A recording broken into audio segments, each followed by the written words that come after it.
Je dirais que la régionalisation de l'immigration, on parle un peu d'une répartition équilibrée et je dirais intelligente des personnes immigrantes dans différentes régions de la Montérégie afin de favoriser le développement socio-économique de notre belle région pour voir quelles sont les bonnes actions et les solutions innovantes que Montérégie peut apporter pour l'intégration, la bonne intégration des personnes immigrantes dans la Montérégie.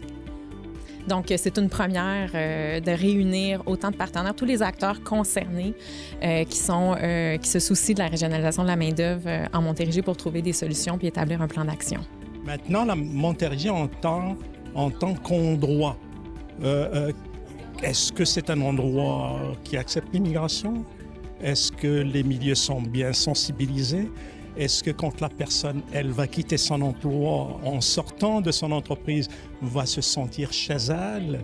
Est-ce qu'à un certain moment, je peux dire en déménageant ici que je suis totalement intégré? Parce que l'intégration, oui, l'élément déclencheur, c'est l'emploi, mais elle touche pratiquement toutes les facettes de la vie personnelle et familiale d'une personne. On se rend compte que dans l'attraction, rétention aussi, on l'a vu aussi, beaucoup de statistiques, les gens viennent s'installer, mais il ne faut pas manquer le bateau parce que plusieurs repartent. Fait que c'est beaucoup plus que de dire, voilà, ils sont placés, ils ont un logement, point. Ça va plus loin que ça si on veut vraiment les intégrer, faire des citoyens du Québec. Parce que soit on tombe dans les solutions qui sont micro-locales, soit on tombe dans il faut qu'on fasse du lobbying, par exemple, par rapport aux ordres professionnels, par rapport à la relation entre le provincial et le fédéral sur les dossiers d'immigration.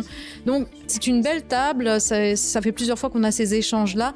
Je suis pas inquiète qu'on va finir par trouver des pistes de solutions là. On pourrait gagner à ce qu'il y ait une trajectoire des services qui soit établie, un enlignement, des grandes orientations qui soient prises pour nous guider, parce que le travail, oui, se fait au jour le jour dans nos organisations, dans nos communautés, mais ça reste quand même qu'au final, on a pas mal tous les mêmes enjeux transversaux qui sont le transport, le logement.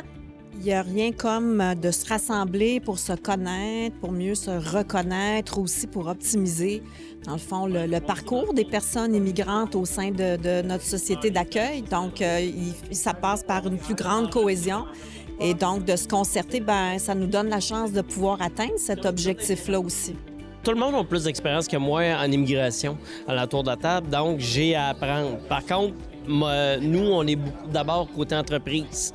La Montérégie, moi, je considère, elle n'est pas encore connue auprès de la population immigrante de Montréal. Donc, il y a un grand effort à faire en matière d'innovation, en matière de sensibilisation pour donner l'occasion à ces immigrants de Montréal de venir explorer la beauté de votre région et explorer la possibilité de se retrouver professionnellement et socialement dans votre belle région.